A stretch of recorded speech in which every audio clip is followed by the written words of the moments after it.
Денес светот го окупира и покорува една нова идеолошка пропаганда, на која еве и овде во нашево општество и го гледаме вистинското лице. Ни се подметнува поимот род, поим кој е свесно избран поради тоа што во нашиот јазик и сваќање има најчесто убав контекст, но во намерите народовите теоретичари и идеолози тој не носи ништо добро. Вистината, возлюбени во Господа, секогаш ослободува. Таа никогаш не покорува и не заплашува.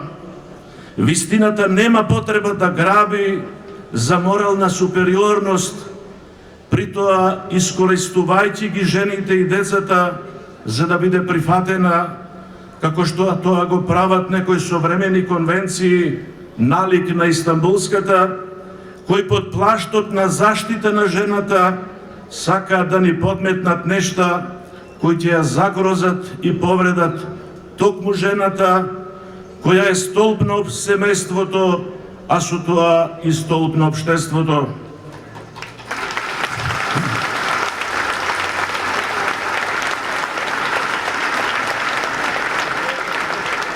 Затоа и денес сме собрани тука, јасно и гласно да ја кажеме вистината наспроти професионалните експерти за менување тези кои се занимаваат со се останато, а најмногу со тоа што мисли црквата за жената, само не со заштита на женските права.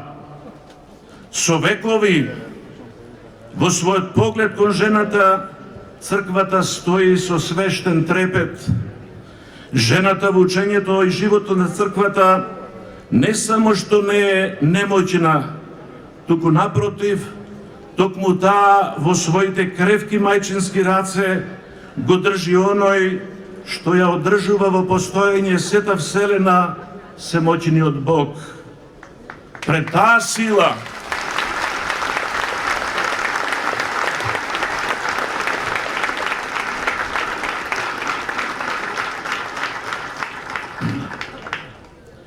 таа сила треперат и ангелите и луѓето. Токму таа на своите гради го храни како мало дете оној што дава храна на секое тело. Токму жената и особено жената мајка ја дава надежта на светот, љубовта.